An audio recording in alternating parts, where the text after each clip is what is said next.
It's my life. Lazy. It's my life. I got dirty. It's my life. Hello guys, magbukas tayo ng aking parcel. Tatlong parcel yan. Buksan muna natin ito. Mahirap magparatingin ng TikTok guys. Yung mga nagre-reseller. Tapos ay napapamay ka guys. Yun ang mahirap. Gusto ko nga na magtiis. Tiisin ko munang hindi mag-mine sa sa online seller kasi ay sige natin sin order ng order. Hindi tayo makapigil din. Ay, ito ang ating kahinaan sa buhay. Order ng order. So, nag-order tayo ng PH. Tapos nag-order ako ng udong kasi namimiss ko ito guys. Kainin na udong. Sa Pinoy store ko ito ginili. Nag-order ako.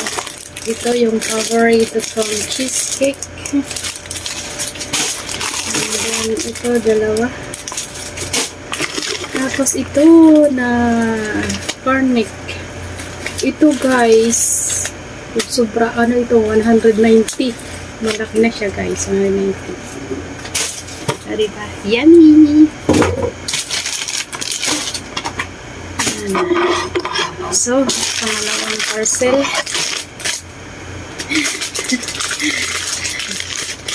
Ganun lang ito. Hindi makatiis sa hindi. Nag-order. Gusto ko nga magpigil na hindi na mag-order. Hindi na ako mag-order. Kami kong damit. Order ng order pa rin. Ano ba yan? Ano pa ba ilday? Hindi ko nagsasawang order. Patayin ko ang electric-pan kasi naka-aircon ako. Electric-pan pa. Ay, tala. Ay. So, ito guys. Order tayo guys ng damit. O, diba? Ganda siya guys.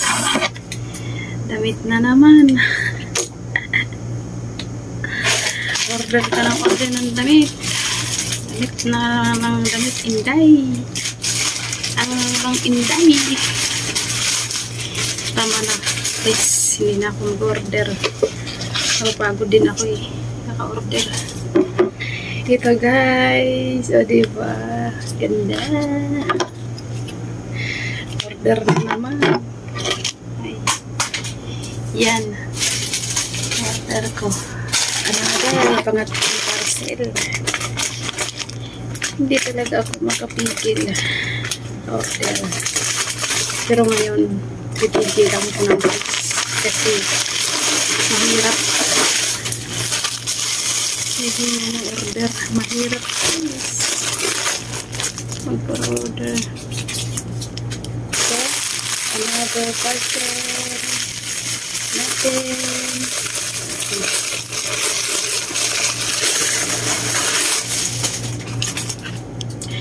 Ito guys. Ito guys.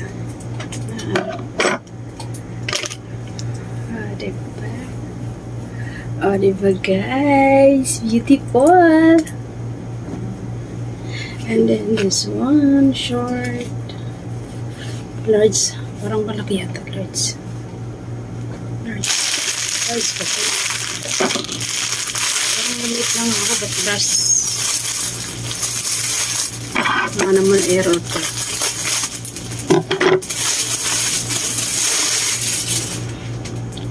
And then another one, this one. Oh, diba guys? And this one. Beautiful. Ito, ang kahinaan ko guys. Mahilig ako sa mga damit. Daming damit. Order na order. Oh, diba? Nice. Okay, guys. Thank you for watching me.